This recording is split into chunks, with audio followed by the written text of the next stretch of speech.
Marker कहाँ गया? बैठ जाइए आप लोग, ठीक है। स्टार्ट करते हैं फिर से ना। टॉपिक हम लोग का क्या रहेगा? टेंस, ठीक है। टेंस को पढ़ने से पहले ना थोड़ा बहुत हम लोग क्या देखेंगे, सेंटेंस के बारे में देख लेंगे, ठीक है। सेंटेंस की बात करें ना, इंग्लिश लैंग्वेज में, इंग्लिश को जब हम एज ए लैंग्वेज पढ़ते हैं, ठीक है, तो इंग्लिश लैंग्वेज में हम कोई भी चीज पढ़ेंगे तो वो कोई ना कोई इसमें हम सेंटेंस ही लिखते हैं, ठीक है। सेंटेंस बनता कैसे है? तो ग्रुप ऑफ वर्ड्स जब आपस में एक वेल अरेंज से सिस्टमैटिक तरीके से अरेंज होते हैं और वो मीनिंगफुल देगा, तो उसी को क्या बोलेंगे? सेंटेंस बोलेंगे, ठीक है। और सेंटेंस के ये पार्ट कितने होते हैं ना? तो सेंटेंस के ये दो पार्ट होते हैं, एक को बोलते हैं सब्जेक्ट और एक को बोलते हैं हम लोग प्रेडिकेट। क्या बोलते हैं? प्रेडिकेट बोलते हैं, ठीक है। अब ये सब्जेक्ट क्या होता है? सब्जेक्ट सिंपल सा हम सब्जेक्ट उसे बोल सकते हैं जो सेंटेंस में कोई भी एक्शन होगा, ठीक है, और उस एक्शन को करने वाला जो वर्ड होगा या जो ग्रुप ऑफ वर्ड्स होगा वो उसे सब्जेक्ट बोलेंगे। सिंपल सा डेफिनेशन ये बोल सकते हैं, सब्जेक्ट इज ए वर्ड और group of word which does an action in the sentence that is called subject. या तो सेंटेंस में एक्शन को वो परफॉर्म करेगा उसे सब्जेक्ट बोलेंगे, या तो सेंटेंस में जिसके बारे में हम कोई चीज डिस्कस करते हैं, बात करते हैं ना। It means a subject is a word or group of word which is said something about in the sentence that is called subject। जैसे एक एग्जांपल ले लेते हैं यहाँ पर, ठीक है। एग्जांपल में देखते हैं, राम राइट्स अ लेटर। तो इस सेंटेंस में एक्शन क्या हो रहा है? लिखने का, ठीक है। ये लिखने का एक्शन कौन कर रहा है? राम कर रहा है, इसलिए राम इस सेंटेंस का क्या हुआ? सब्जेक्ट हुआ। आ रहा समझ लीजिए, बिकॉज एक्शन क्या हो रहा है? लिखने का, ठीक है। एक्शन वर्ड को हम लोग क्या बोलते हैं? वर्ब बोलते हैं, ठीक है। तो इसे हम लोग राम को क्या बोल देंगे? सब्जेक्ट बोल देंगे। और सब्जेक्ट एक वर्ड का भी हो सकता है और ग्रुप ऑफ वर्ड भी हो सकता है। जैसे हम राम ना बोलकर ये बोल सकते हैं Ram's brother, Ram's brother, write letter, Ram's brother. तो राम्स ब्रदर क्या हुआ? ग्रुप ऑफ वर्ड हुआ। तो राम्स ब्रदर इस सेंटेंस में क्या हो जाएगा? सब्जेक्ट हो जाएगा। तो सब्जेक्ट एक वर्ड का भी हो सकता है और ग्रुप ऑफ वर्ड भी हो सकता है ना। तो यहां तक दिक्कत ना होना चाहिए। एक हमने सब्जेक्ट का डिफिनेशन एक्शन के थ्रू दिखा दिया। या तो सेंटेंस में एक्शन होगा या एक्शन नहीं होगा तो उसके बारे में हम कुछ चीज बोलेंगे। आ रहा समझ लो ना, उसके बारे में कोई ना कोई चीज हम बोलेंगे, ठीक है। जैसे यहाँ पर राइट्स को मिटाकर हम बोल रहे हैं Ram's brother is a lazy, Ram's brother is a lazy. तो राम का भाई क्या है? लेजी है। या इस सेंटेंस में क्या कोई एक्शन हो रहा है? इस सेंटेंस में कोई भी एक्शन वगैरह नहीं हो रहा है। बस हम ये बताने की कोशिश कर रहे हैं कि इस सेंटेंस में हम ये बताने की कोशिश कर रहे हैं ना, लेजी कौन है? लेजी कौन है? तो राम का भाई। तो राम्स ब्रदर क्या हो जाएगा? ये सब्जेक्ट हो जाएगा। तो सब्जेक्ट सेंटेंस में जो एक्शन को परफॉर्म करे उसे बोलेंगे, या तो जिसके बारे में हम कोई चीज कहेंगे उससे बोलेंगे। कोई दिक्कत यहाँ तक आ रहा समझ ना? क्या हुआ? क्या हंस रहे हो? चलो इसको भी डाल रहे, समझ आ रहा है ना? रिकॉर्डिंग लेक्चर भी बाद में मिल जाएगा ना, यूट्यूब पर डाल देंगे। अब प्रेडिकेट क्या होता है? प्रेडिकेट की बात करें तो प्रेडिकेट में तीन चीज होते हैं, एक वर्ब होता है, ठीक है, एक ऑब्जेक्ट होता है और एक कॉम्प्लीमेंट होता है। क्या होता है? कॉम्प्लीमेंट। ये these are part of the predicate, these are part of the predicate. अब प्रेडिकेट में हमें वर्ब भी होगा, या तो वर्ब के साथ ऑब्जेक्ट होगा या तो वर्ब के साथ कॉम्प्लीमेंट होगा। डिपेंड करेगा वो ट्रांजिटिव वर्ब है या इनट्रांजिटिव वर्ब है। जैसे हम कोई भी सेंटेंस लिखेंगे तो सेंटेंस में ये तीन चीज जरूर मिलेगा, एक सब्जेक्ट मिलेगा, एक वर्ब मिलेगा, ठीक है, एक अदर वर्ड मिलेगा। क्या मिलेगा? अदर वर्ड मिलेगा, ठीक है। अदर वर्ड में हमारा ऑब्जेक्ट भी आ जाएगा और अदर वर्ड में हमारा क्या आ जाएगा? ये कॉम्प्लीमेंट भी आ जाएगा। समझ में रहा है ना? जैसे ये सब्जेक्ट को बताइए कि ये सब्जेक्ट क्या होता है ना। वर्ब को थोड़ा बहुत बता देते हैं। वर्ब को हम सिंपल सा क्या बोल सकते हैं? Action word. क्या बोल सकते हैं? Action word. एक्शन वर्ड से हम क्यों बोलते हैं? बिकॉज ये दिखाता क्या? ये सेंटेंस में ये दिखाएगा कि कोई भी काम हो रहा है, something is being done.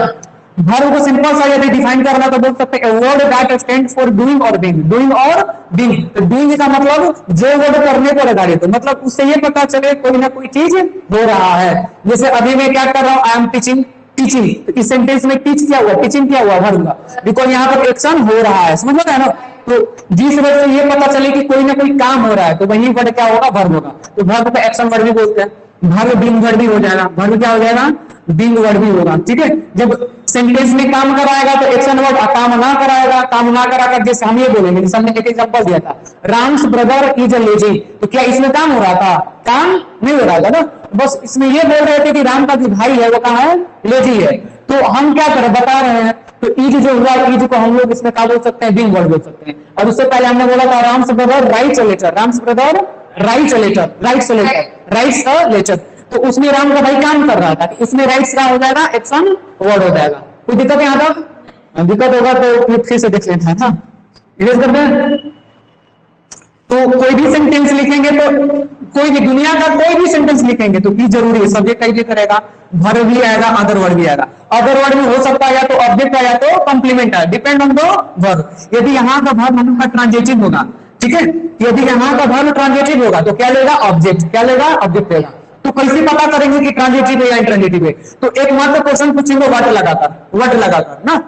If you find the transitive verb of the sentence, so after you find the verb and asking the question what and whom, what and whom, उस verb से हमें क्वेश्चन करना है what लगाकर या तो whom लगाकर। what लगाकर क्वेश्चन करेंगे तो हमें क्या मिल जाएगा, ट्रांजिटिव वर्ब पता चल जाएगा। कैसे पता चलेगा, यदि उसका रिप्लाई आएगा तो। जैसे मैं बोल रहा हूं, मैं पढ़ा रहा हूं, मैं पढ़ा रहा हूं, I am teaching, I am teaching, what am I teaching, मैं क्या पढ़ा रहा हूं, I'm English, I'm teaching English, I'm teaching English, मैं क्या पढ़ा रहा हूँ, इंग्लिश। तो हमने जब व्हाट लगाकर क्वेश्चन किया टीचिंग से तो रिप्लाई में क्या आया, इंग्लिश आया। इसका मतलब इंग्लिश हमारा क्या बन जाएगा, ऑब्जेक्ट, और टीचिंग क्या हो जाएगा, ट्रांजिटिव वर्ब। इसका मतलब transitive verb object taker verb होता है, और जो वर्ब ऑब्जेक्ट नहीं लेगा वो इनट्रांजिटिव हो जाएगा। क्या हो जाएगा, इनट्रांजिटिव वर्ब हो जाएगा। इनट्रांजिटिव वर्ब क्या लेगा, कॉम्प्लीमेंट। कोई दिक्कत यहाँ पर? ठीक है, इसको थोड़ा सा कल से समझा है ना। बेसिकली जब वर्ब हम लोग का टॉपिक आएगा तो उसमें और डिटेल से होमवर्क कर पढ़ लेंगे एकदम बढ़िया से, क्लियर कर दें। तो अब हमें पढ़ना क्या है, हमें तो बेसिकली क्या पढ़ना है, टेंस पढ़ना है। हमें क्या पढ़ना है, टेंस पढ़ना है। तो हम अभी हमने थोड़ा देर पहले बोला था कि ये जो सेंटेंस होता है, ठीक है, दुनिया का कोई भी सेंटेंस लिखेंगे, क्या लिखेंगे, दुनिया का कोई भी सेंटेंस हो, दुनिया का कोई भी सेंटेंस, तीन चीज जरूरी है, सब्जेक्ट वर्ब और अदर वर्ड, सब्जेक्ट वर्ब और अदर वर्ड। समझ में रहा है ना, कोई दिक्कत?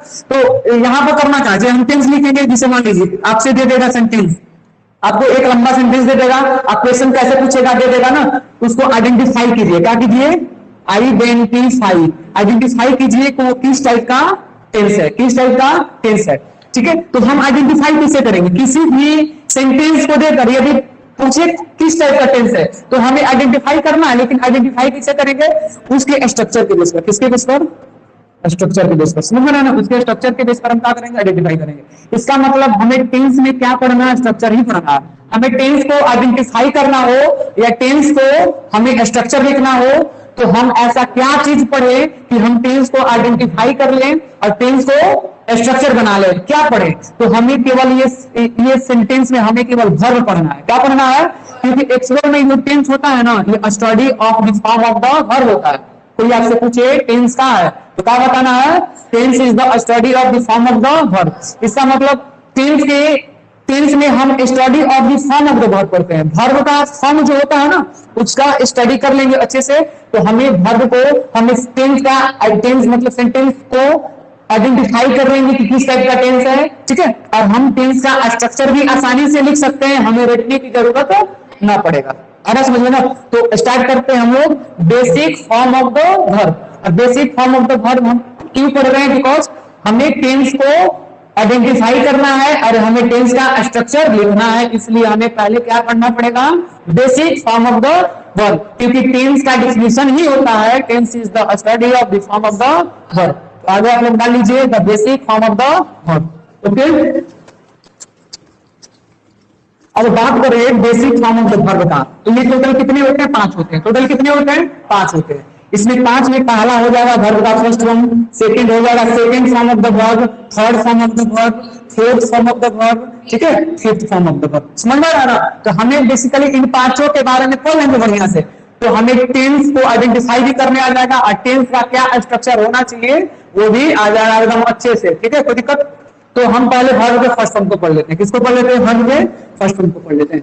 वर्ब का फर्स्ट फॉर्म की बात करें, ठीक है, वर्ब का फर्स्ट फॉर्म की बात करें तो वर्ब का फर्स्ट फॉर्म कहीं पर भी दिख जाए, कहीं पर भी दिख जाए तो इसे हम लोग क्या कंसीडर करेंगे, एज अ प्लूरल। क्या कंसीडर करेंगे, प्लूरल, ठीक है। कहीं पर भी ह्यूमन दिख जाए ना तो उसे प्लूरल ही बोलना है, सिंगुलर नहीं बोलना है, ठीक है।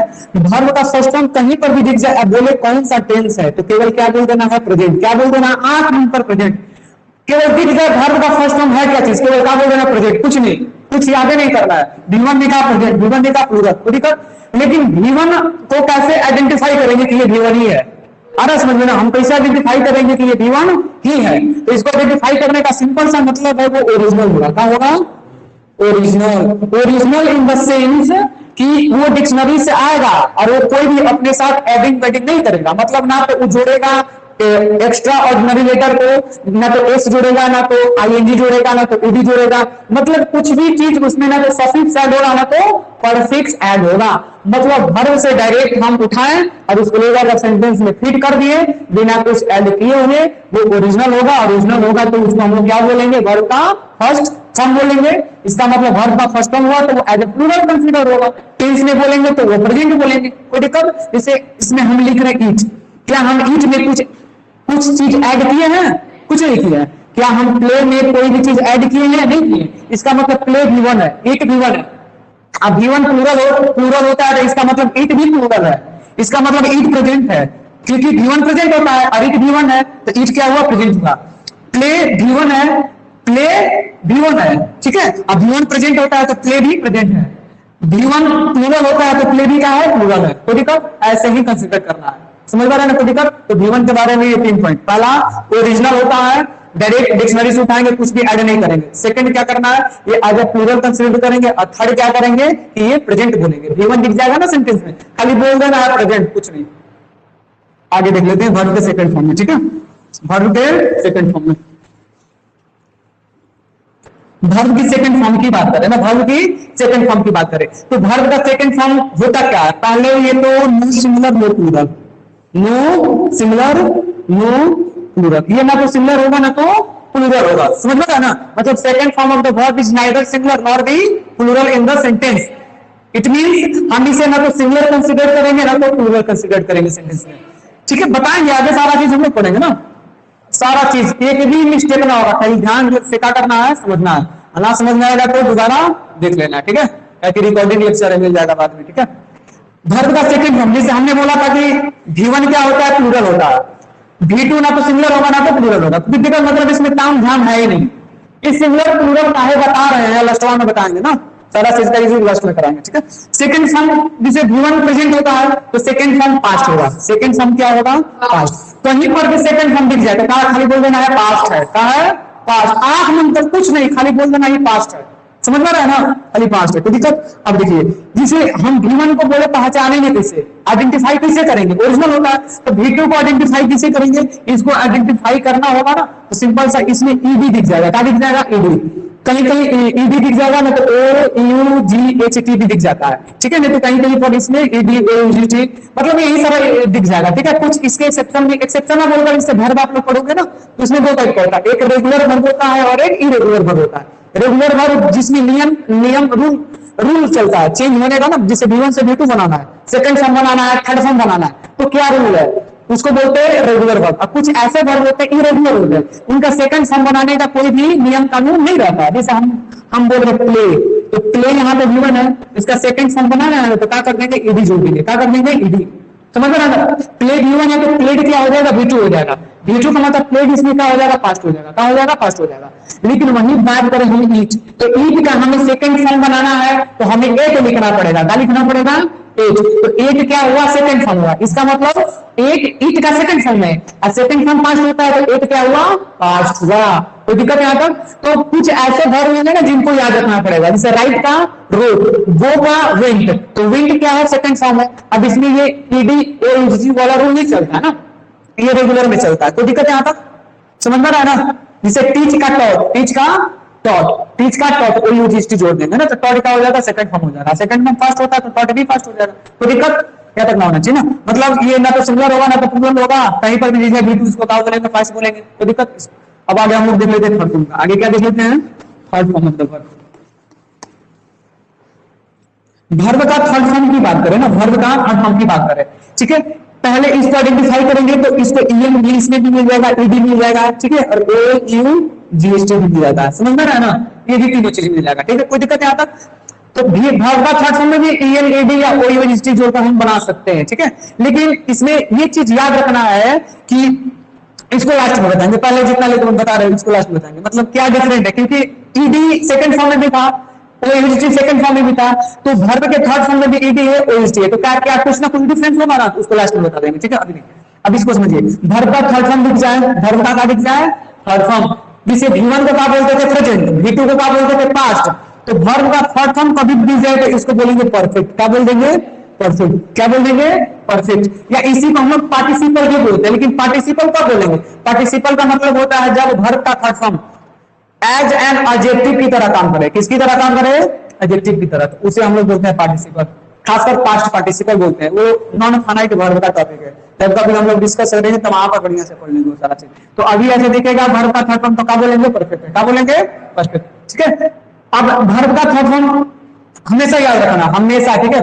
इसे परफेक्ट हुआ, ये भी ना तो सिंगुलर होगा ना तो प्लूरल होगा, नो सिंगुलर नो प्लूरल। और हमेशा याद रखिएगा ये जो वर्ब का थर्ड फॉर्म है ना, ये कभी भी अकेले नहीं आता है। ये कहता है कि हम कभी भी अकेले नहीं आएंगे, समझ रहा है ना, मतलब ये अकेले नहीं घूमता है, ये कहता है अपने साथ लेकर घूमेंगे, किसी न किसी को लेकर घूमेंगे, समझ रहा है। ये किसको लेकर घूमता है, तो ये कहता है हमारे साथ एक नौकर रहना चाहिए, हेल्पिंग वर्ब। क्या रहना चाहिए, हेल्पिंग वर्ब। ये अपने साथ क्या लेकर आएगा, हेल्पिंग वर्ब। आ रहा है समझ में ना। जैसे सेकंड फॉर्म क्या अपने साथ किसी को घुमाता है, नहीं घुमाता है, वो कहेगा हम अकेले हैं, हम अकेले सिंगल ही ठीक है, समझ में आ रहा है ना। लेकिन ये सिंगल नहीं रहता है, ये कहता है हम किसी के साथ लेकर घूमेंगे, तो ये किसको पकड़ता है, हेल्पिंग वर्ब को। आ रहा है समझ में। और हेल्पिंग वर्ब में बात करें तो ये किसका लेगा, हमेशा ये टू हैव का फॉर्म लेगा। किसका लेगा, टू हैव। हम कहीं पर भी वर्ब का थर्ड फॉर्म भी किया, वो अकेले आएगा था, कभी भी अकेले नहीं आएगा। हम बोल सकते हैं आई इटेन, का हम आई इटेन बोल सकते हैं, कभी भी नहीं बोलेंगे, गलत हो जाएगा। इसे लिखकर आइएगा, इससे गलत, ठीक है। क्यों गलत है, क्योंकि रूल क्या बोलता है, रूल बोलता है कि ये जो वर्ब का थर्ड फॉर्म है कभी भी अकेले ही नहीं करेगा, कि अपने साथ किसी को ना चाहता है बगल बगल, समझ रहा है, किसी को लेकर आएगा, तो किसको लेकर आएगा, टू हैव को लेकर आएगा। किसको लेकर आएगा, टू हैव का फॉर्म। तो टू हैव में भी हमें यहाँ पर हैव लिख दिए, क्या लिख दिए, हैव, आई हैव इटेड। तो अब ये सेंटेंस क्या हो गया, बिल्कुल राइट हो गया ना, बिकॉज ये वर्ब का थर्ड फॉर्म है, वर्ब का थर्ड फॉर्म फॉलो करता है टू हैव का हेल्पिंग वर्ब, यहाँ पर हैव आ गया। मतलब ये देखना है, देखिए ध्यान से समझिए, जैसे यहाँ पर वर्ब का थर्ड फॉर्म है, तो वर्ब का थर्ड फॉर्म यहाँ पर हेल्पिंग वर्ब लेगा। क्या लेगा, हेल्पिंग वर्ब। किसका हेल्पिंग वर्ब लेगा, तो टू हैव का। किसका लेगा, टू हैव का लेगा।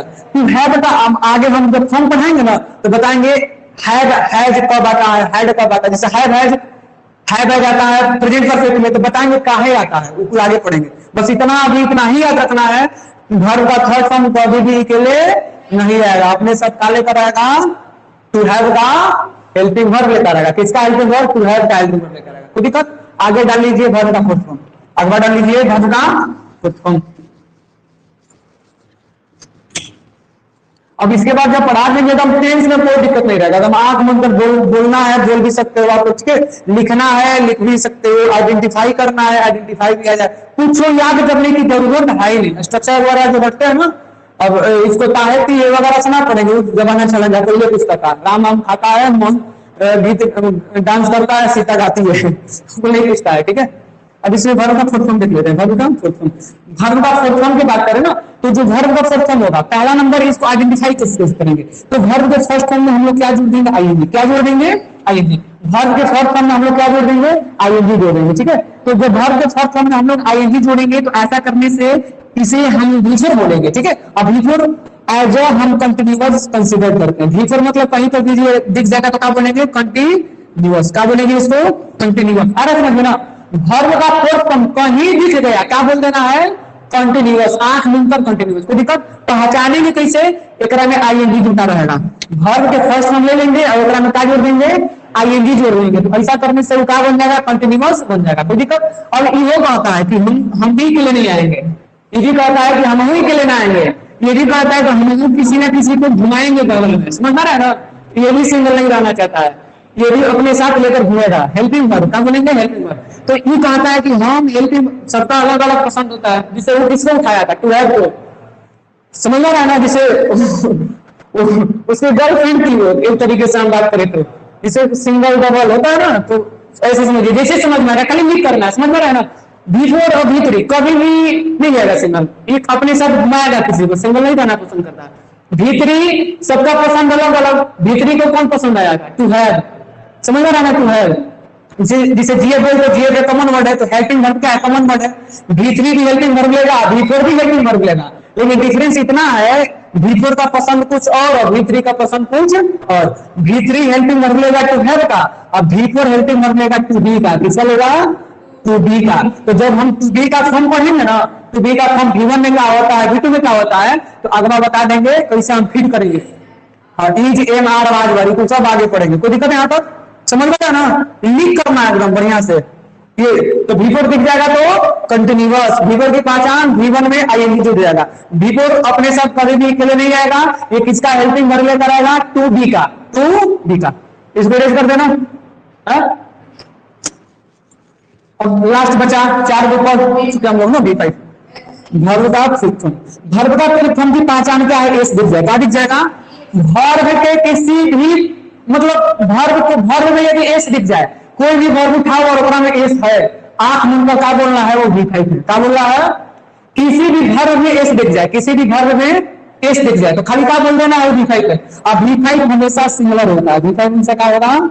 सिंगुलर होगा। कोई दिक्कत यहाँ पर? जैसे V1 का था, प्लूरल का V1 में एस का कुछ ऐड था नहीं था, लेकिन V5 में क्या दिखेगा? एस। समझ रहे? मतलब V5 में एस दिखने करेगा, हम चाहे एस जोड़े, चाहे एस जोड़े, चाहे कुछ जोड़े, लास्ट में क्या दिख जाएगा? एस। समझ रहे? जैसे हम बोल रहे गोज, क्या बोल रहे हैं? गोज। क्या बोल रहे? Goes, goes. तो गोज में एस दिखा ना दिखा? एस दिखा ना गोज में। जैसे हम बोल रहे हैं ईज, हम क्या बोल रहे हैं? ईज। तो इसमें भी एस दिखा कि नहीं दिखा? हम बोल रहे हैं ईज, तो ईज में एस दिखा कि नहीं दिखा? ईज में एस दिखा ना। हम बोल रहे हैं हैज, हैज, तो हैज में एस दिखा कि नहीं दिखा? तो बेकरार वर्ब उठाए, एस दिख गया तो क्या सिंगुलर? कि कोई भी वर्ब उठाए और एस दिख गया लास्ट में तो क्या बोलेंगे? सिंगुलर। और सिंगुलर हमेशा क्या होता है? वर्ब का फिफ्थ फॉर्म। और वर्ब का फिफ्थ फॉर्म दे देगा कौन सा टेंस होता है? तो प्रेजेंट होता है। क्या होता है? प्रेजेंट। वर्ब का फिफ्थ फॉर्म भी क्या होता है? प्रेजेंट होता है। वर्ब का फिफ्थ फॉर्म भी क्या होता है? प्रेजेंट होता है। जिसे आप थोड़ा सा स्टार्टिंग से रिलेट करते हैं। V1 ओरिजिनल होता है, प्लूरल होता है, टेंस बोलेगा तो प्रेजेंट होता है। वर्ब का सेकंड फॉर्म की बात करें, no singular no plural, no singular no plural. Identify किसे करेंगे? ईडी ईएन दिख जाएगा, सॉरी ईएन नहीं, ईडी ओयूजीएसटी दिख जाएगा और कुछ इरेगुलर वर्ब के नियम पर वो फॉलो करता है ना, जिससे दो का वेट का एज। ठीक है, अपने साथ मतलब बात करें कौन सा टेंस बोलेंगे तो पास्ट बोलेंगे। वर्ब का सेकंड फॉर्म कहीं पर भी दिख जाए तो उसे कौन सा टेंस बोलेंगे? पास्ट बोलेंगे। वर्ब का थर्ड फॉर्म, वर्ब का थर्ड फॉर्म की पहचान ईएन ओयूजीएसटी, ठीक है, या तो ईडी दिख जाएगा और इसको परफेक्ट बोलेंगे। वर्ब का थर्ड फॉर्म कहीं पर भी दिख जाएगा तो टेंस का नाम धरेंगे परफेक्ट। और वर्ब का थर्ड फॉर्म अभी भी अकेले नहीं आएगा, अपने साथ टू हैव का हेल्पिंग वर्ब लेकर आता है। वर्ब का फोर्थ फॉर्म की बात करें तो वर्ब के फर्स्ट फॉर्म में आईएनजी जोड़ देंगे। No singular no plural, V4 भी no singular no plural. Verb का फोर्थ फॉर्म का सिंगुलर होता है, का प्लूरल होता है? कुछ नहीं होता, ना सिंगुलर ना प्लूरल। समझ रहा ना? इसको बोलेंगे हम लोग कंटिन्यूअस। क्या बोलेंगे? वर्ब का फोर्थ फॉर्म कहीं पर भी दिख जाएगा तो उसको बोल देना है वो कंटिन्यूअस है। समझ रहा है? ये भी अपने साथ हेल्पिंग वर्ब लेकर आएगा, किसका लेकर आएगा? टू बी का। वर्ब का फिफ्थ फॉर्म, वर्ब का फिफ्थ फॉर्म की पहचान क्या है? एस दिख जाएगा, लास्ट में एस दिख जाएगा। वर्ब का फिफ्थ फॉर्म क्या होता है? सिंगुलर होता है और टेंस में बोलेगा तो ये प्रेजेंट हो जाएगा। इसका मतलब V1 भी प्रेजेंट और V5 भी प्रेजेंट। V1 भी प्रेजेंट, V5 भी प्रेजेंट। दोनों में डिफरेंस क्या है? V1 प्लूरल है और V5 सिंगुलर है। समझ में आना? तो नियम क्या कहता है कि यदि सेंटेंस का सब्जेक्ट, यदि सब्जेक्ट का सब्जेक्ट यदि सिंगुलर हो तो एक साथ आने वाला वर्ब भी क्या होगा? सिंगुलर होगा। If the subject of the sentence is singular, then the verb is also singular. यदि सब्जेक्ट यहाँ का प्लूरल है, सब्जेक्ट का है प्लूरल है, तो इसके साथ आने वाला वर्ब भी क्या होगा? प्लूरल होगा। समझ रहे हैं ना? सेंटेंस का सब्जेक्ट सिंगुलर तो वर्ब सिंगुलर, सब्जेक्ट सेंटेंस का सब्जेक्ट प्लूरल तो वर्ब भी प्लूरल। कोई दिक्कत यहाँ पर? जिसे एक एग्जाम्पल लेते हैं, जिसे यहाँ पर हम बोल रहे हैं, अब सिंगुलर प्लूरल तो पहचान में आता है ना। जिसे राम, हम बोले राम, राम के साथ बताइए गो लेंगे या गोज लेंगे? राम के साथ गो लेंगे या गोज लेंगे?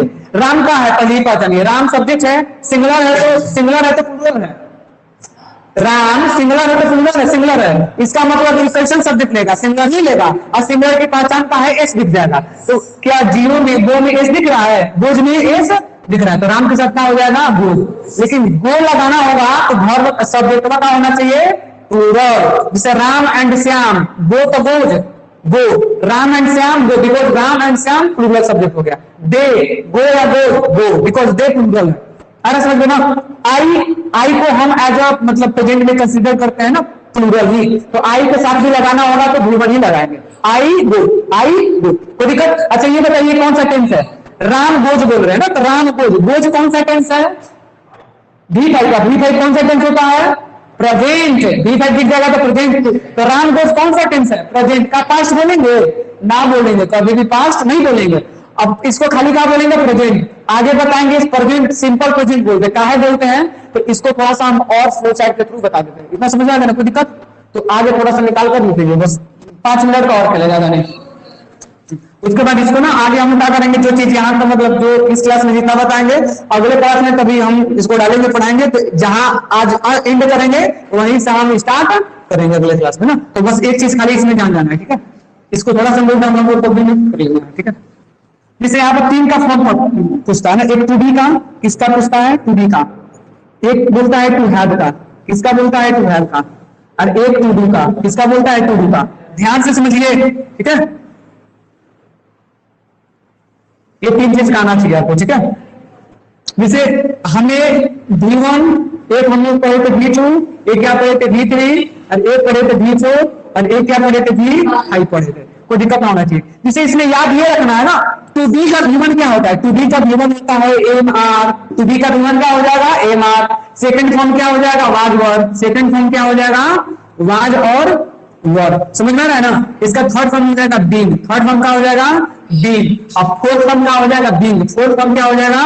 बीइंग। अब V5 क्या हो जाएगा? Fifth form is. कोई दिक्कत है यहाँ पर? इसका मतलब टू बी का V1 का होगा एम आर। अब V1 वो प्रेजेंट होता है कि नहीं होता है? इसका मतलब एम आर कहीं पर भी दिख जाएगा तो क्या बोलेंगे? प्रेजेंट। क्या बोलेंगे? प्रेजेंट। बिकॉज टू बी का फर्स्ट फॉर्म होगा एम आर। अब V1 प्रेजेंट होता है, इसका मतलब एम आर भी का है? प्रेजेंट है। अब टू V1 प्रेजेंट होता है ना, अरे V1 प्रेजेंट होता है तो एम आर V1 है, तो एम आर भी क्या होगा? प्रेजेंट ही होगा। और V1 प्लूरल होता है, इसका मतलब एम आर भी क्या होगा? प्लूरल ही होगा। तो दिक्कत क्या, हम आर को सिंगुलर सब्जेक्ट के साथ यूज करेंगे? नहीं करेंगे। आर V1 है, अब V1 प्लूरल होता है तो आर भी प्लूरल है। आर V1 है, अब V1 प्रेजेंट होता है तो आर भी का है? प्रेजेंट है। एम प्रेजेंट है। समझ में आ रहा है? कोई दिक्कत नहीं आता? अब देखिए टू बी का सेकंड फॉर्म वाज और वर। वाज और वर, वाज और वर कहीं पर भी दिख जाए तो पास्ट बोलेंगे। क्यों बोलेंगे? क्योंकि वाज और दोनों का है सेकंड फॉर्म है, और सेकंड फॉर्म हमने बताया है कि वो पास्ट होता है। सेकंड फॉर्म क्या होता है? पास्ट होता है। तो दिक्कत यहाँ तक बीइंग कहीं पर भी दिख जाए तो उसको क्या बोलेंगे? वर्ब का थर्ड फॉर्म। अब वर्ब का थर्ड फॉर्म परफेक्ट होता है, इसका मतलब बीइंग को क्या बोलेंगे? परफेक्ट। क्या बोलेंगे? परफेक्ट। ठीक है, बीइंग के लिए आएगा? नहीं आएगा। वर्ब का थर्ड फॉर्म है तो अपने साथ घुमाएगा किसको? टू हैव के फॉर्म को। समझ रहा है ना? तब भी के लिए नहीं आएगा। कोई दिक्कत है यहाँ? बीइंग दिख जाए कहीं पर भी, आईएनजी दिख गया ना, देखो अब बीइंग का होता है कंटिन्यूअस, और इज दिख जाएगा तो एस दिखा कि नहीं दिखा? V5, इसका मतलब ये V5 सिमिलर होता है तो इज भी का है? सिमिलर है। सब्जेक्ट सिमिलर तो हम इज लगा देंगे। राम के साथ इज लगाएंगे तो आर लगाएंगे, इज लगाएंगे, बिकॉज राम सिमिलर है तो हमें वर्ब भी का चाहिए? सिमिलर चाहिए, और सिमिलर वर्ब हमारा इज है, आर नहीं है। राम के साथ आर नहीं लगेगा। राम एंड श्याम होता तो क्या लगा देते? आर। समझ में आ रहा है ना? आर V1 है, V1 प्लूरल होता है। तो दिक्कत आता इज V5 है, V5 कौन सा टेंस होता है? प्रेजेंट। इसका मतलब इज भी कहीं पर भी दिख जाएगा तो क्या बोलेंगे? प्रेजेंट। तो एकदम टू बी का फॉर्म में इसमें याद क्या करना है, ध्यान से समझिएगा। एक एम आर कहीं पर भी दिख जाएगा तो प्रेजेंट, बिकॉज V1 है। वाज वर कहीं पर भी दिख जाएगा तो पास्ट, बिकॉज V2 है। बी कहीं पर भी दिख जाएगा तो परफेक्ट, बिकॉज थर्ड फॉर्म है, ठीक है। और इज कहीं पर भी दिख जाएगा तो प्रेजेंट, बिकॉज V5 है, V5 प्रेजेंट होता है। कोई दिक्कत है आता? कौन समझ में आ रहा है ना? आगे देख लेते हैं। टू हैव का V1 क्या होता है? हैव। V2 की बात करें तो क्या हो जाएगा? हैड। थर्ड फॉर्म की बात करें तो हैड, ठीक है। फोर्थ फॉर्म की बात करें तो हैविंग, क्या हो जाएगा? हैविंग। अब फिफ्थ फॉर्म की बात करें तो हैज। फिफ्थ फॉर्म की बात करें तो हैड। इसका मतलब हैड कहीं पर भी दिख जाएगा तो हैड V1 है, अब V1 प्लूरल होता है। V1 क्या होता है? प्लूरल। अब V1 होता है प्रेजेंट। इसका मतलब हैड प्लूरल है और प्रेजेंट है। हैड दिख जाएगा तो क्या पास्ट बोलेंगे? क्या बोलेंगे? Present tense. अच्छा, सब्जेक्ट क्या लेगा? प्लूरल या सिंगुलर? प्लूरल लेगा, क्योंकि V1 है, अब V1 प्लूरल होता है। समझ में ना? हैड का भी दिख जाए तो इसको क्या बोलेंगे? सेकंड फॉर्म होता है तो इसको बोलेंगे पास्ट। इसको क्या बोलेंगे? पास्ट। हैड कहीं पर दिख जाएगा तो क्या बोलेंगे? पास्ट। हैड कहीं पर भी दिख जाएगा तो पास्ट। आज मन पर बोल देना है पास्ट। कोई दिक्कत? हैड भी थर्ड फॉर्म भी है, हैड पास्ट। डिफरेंट का है, जब हैड थर्ड फॉर्म आएगा तो हैड अपने साथ हैड का हेल्पिंग वर्ब लेकर आएगा। किसका हेल्पिंग वर्ब लेकर आएगा? समझ रहे ना? कोई दिक्कत ना होना चाहिए, ठीक है। एग्जांपल तो समझेंगे। हैविंग, इसका कुछ काम ही नहीं है, इसको नहीं पूछा जाता। हैड की बात करें तो में एस दिखा कि नहीं दिखा? हैज में एस दिखा, इसका मतलब सिंगुलर है, और सिंगुलर V5 होता है, और V5 प्रेजेंट होता है तो हैज दिख जाएगा तो प्रेजेंट। तो बताइए टू हैव में प्रेजेंट में क्या दिखेगा? हैव और हैड, हैव और हैड। पास्ट में हैड, पास्ट में हैड, बस कोई दिक्कत इतना दूर मत करना। ओकरा बाद आ जाएगा टू डू। टू डू का फर्स्ट फॉर्म क्या होगा? डू होगा। डू V1 है तो इसका मतलब डू का है प्रेजेंट है, डू का है प्रेजेंट है। अच्छा डू का यूज कब करते हैं? जब हम सिंपल प्रेजेंट का निगेटिव और इंटीग्रेटिव बनाएंगे ना तो वहां पर हम डू का यूज करते हैं और एक का चीज का यूज करते हैं जज का। काहे कि नियम है कि कभी भी मेन वर्ब के साथ नॉट का यूज नहीं करते हैं और सिंपल वर्ब में मेन वर्ब ही आता है। जैसे हमने बोला था आई राइट लेटर, क्या इसमें कोई हेल्पिंग वर्ब है? इसका निगेटिव बनाना होगा तो हम बोलेंगे I do not write a letter, I do not write a letter. हमने आई के साथ डू क्यों लगाया? आई प्लूरल कंसीडर करते हैं ना प्रेजेंट में, तो डू का है प्रेजेंट है, डू प्लूरल है, समझ रहा ना? I do not write a letter, तो डू से ये डिनोट हुआ तो वो सिंपल प्रेजेंट का क्या है? टेंस है। कोई दिक्कत यहाँ पर? और डज कहां लगा देंगे? जब हमारा सब्जेक्ट सिमिलर होगा तब लगा देंगे। इसका मतलब डू और डज कहीं दिख जाएगा तो प्रेजेंट बोलेंगे। क्या बोलेंगे? प्रेजेंट बोलेंगे। डू का सेकंड फॉर्म क्या हो जाएगा? डीड। क्या हो जाएगा? डीड। डीड सिंपल पास्ट में, सिंपल पास्ट का जब निगेटिव बनाते हैं, इंट्रोगेटिव बनाते हैं तो डीड का यूज करते हैं ना। I wrote a letter, negative बनाएंगे I did not write a letter, because कभी भी मेन वर्ब के साथ नॉट का यूज नहीं किया जा सकता है ना, इसलिए ये डू का फॉर्म ले लेते हैं ना। पास्ट का होगा तो डिड लेंगे, प्रेजेंट का होगा तो डू और डज ले लेंगे। समझ में रहे ना? बस यही रूल है। और इसका थर्ड फॉर्म बोलेगा तो डाउन बन जाएगा। क्या हो जाएगा? डाउन। फिर फोर्थ फॉर्म डू। कोई दिक्कत यहाँ पर? कोई दिक्कत?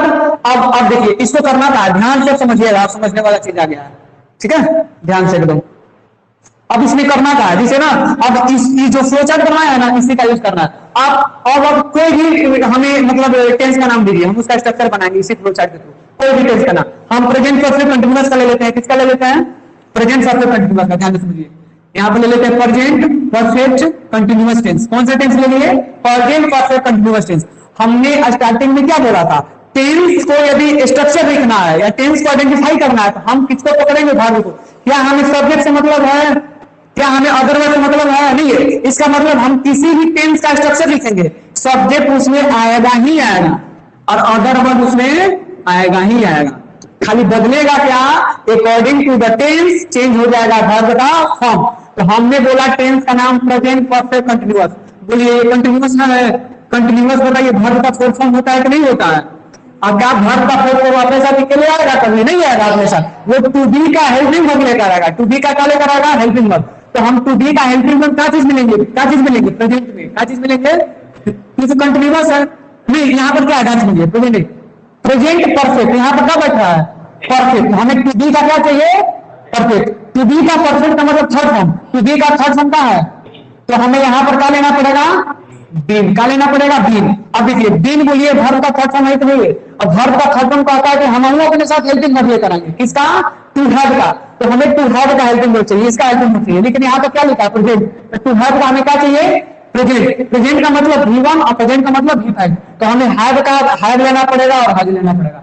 हैज का भी उठा देंगे, हैव और हैज। तो दिक्कत बोलिए तो प्रेजेंट परफेक्ट कंटीन्यूअस का स्ट्रक्चर क्या हो जाएगा? Subject have has plus been plus V4 plus other word. कोई दिक्कत? समझ में आया ना? कोई दिक्कत? हमने हैव हैज क्यों लिया? क्या प्रेजेंट था? क्या था? प्रेजेंट था। यहाँ पर प्रेजेंट था तो हैव हैज ले लिया। हैज V1 है, हैज V5 है, इसलिए हमने यहाँ पर प्रेजेंट लिए। अब हमने हैव हैज क्यों लिया? क्योंकि यहाँ पर बीन है और बीन वर्ब का थर्ड फॉर्म होता है। वर्ब का थर्ड फॉर्म कहता है कि हम अपने साथ टू हैव का हेल्पिंग वर्ब लेकर आएंगे। आ रहा समझ में ना?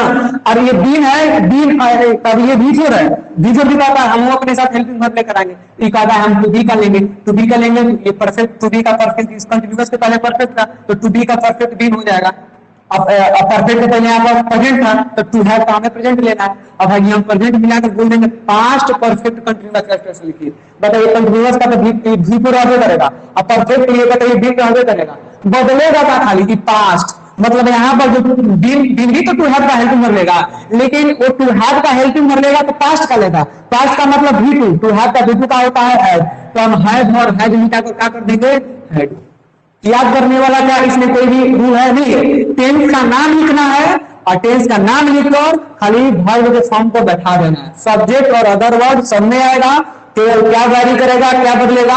केवल वर्ब का फॉर्म बदलेगा। कोई दिक्कत है यहाँ तक? तो आपको करना क्या है? टेंस का जितना नाम है फ्यूचर को छोड़कर, फ्यूचर को simple future, future continuous, future perfect, future perfect continuous है ना, उसका भी लीजिए। उसका कभी हम अगर नेक्स्ट क्लास रखेंगे तो उसका स्ट्रक्चर बता देंगे, वो भी लीजिए सब। उसमें भी ये लागू होता है ना, बस उसमें ये डिपेंड रहता है कि फ्यूचर में सैलरी आता है और सैलरी के बाद हमेशा वर्ब का फर्स्ट फॉर्म का ही यूज करेंगे। समझ में आ रहा ना, वर्ब का फर्स्ट फॉर्म का ही यूज करेंगे। कोई दिक्कत यहाँ तक?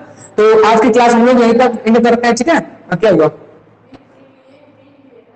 हाँ ठीक है, तो बीन क्या है? वर्ब का फर्स्ट फॉर्म है कि नहीं है? कहां पर हेड के लिए? ठीक है, तो ये ठीक है, हेड हम ले लेते हैं, लेकिन बिफोर के अपने साथ बिफोर किसको पसंद करता है? टू हैव को या टू बी को? टू बी को। तो हमें टू बी का परफेक्ट चाहिए। टू बी का परफेक्ट क्या होता है? बीन होता है, इसलिए हमने बिफोर को पहले यहाँ पर क्या लिया? बी लिया। आया समझ में? हमने हैड क्यों नहीं लिया? हैड हमने इसलिए नहीं लिया क्योंकि हैड तो हैड का फॉर्म है, और हैड टू वर्ब के थर्ड फॉर्म से पहले आता है। जैसे यहाँ पर बीन वर्ब का थर्ड फॉर्म है, तो इसके पहले कोई भी हेल्पिंग वर्ब आएगा तो वो टू हैव का ही आएगा। डिपेंड करेगा, प्रेजेंट का है तो हैव है, पास्ट का है तो हैड आ जाएगा। समझ में आ रहा है ना? कोई दिक्कत? जैसे हम एक और एग्जांपल ले लेते हैं, जैसे हम बोलते हैं हमें प्रेजेंट कंटिन्यूअस का लेना है। किसका? प्रेजेंट कंटिन्यूअस का स्ट्रक्चर लिखना है, तो हम सब्जेक्ट और अदर वर्ड तो लिखेंगे ही लिखेंगे, उसमें तो कोई बदलने वाला रूल है नहीं। हम प्रेजेंट कंटिन्यूअस का लिखेंगे तो सब्जेक्ट लिख दिए, लास्ट में क्या लिख दिए? Other word. अब हमें यहाँ पर कंटिन्यूअस है तो बिफोर चाहिए। क्या चाहिए? बिफोर चाहिए। अब बिफोर अपने साथ क्या लेकर आएगा? Helping verb. किसका? टू बी का। टू बी का हमें क्या चाहिए? कंटिन्यूअस का पहले का प्रेजेंट है ना, तो टू बी का प्रेजेंट। प्रेजेंट का मतलब V1 और V5, तो टू बी का V1 हो जाएगा एम आर, क्या लिख देंगे? एम और आर लिख देंगे, V5 हो जाएगा ई। तो क्या हम प्रेजेंट कंटिन्यूअस में एम आर एस का यूज नहीं करते हैं? क्यों करते हैं? पता चला ना क्यों करते हैं? क्योंकि बिफोर कहता है कि हम टू बी का आइटम कर लेंगे, और हजी प्रेजेंट था तो एम आर लिए, अब पास्ट रहता तो टू बी का पास्ट ले लेते राजवर। कम खत्म इसमें। हाँ, कुछ नहीं करना, याद करने वाला इसमें रूल है ही नहीं, बस जितना बताए हैं बनाने का तरीका उसी को माइंड में रखना है, और खाली फिट कर देना है ले जाकर और वर्ब के फॉर्म को अकॉर्डिंग टू द टेंस। तो दिक्कत है यहाँ पर? तो आज की क्लास हम लोग यहीं तक रखते हैं ना, और नेक्स्ट क्लास में मिलेंगे, ठीक है? बाय।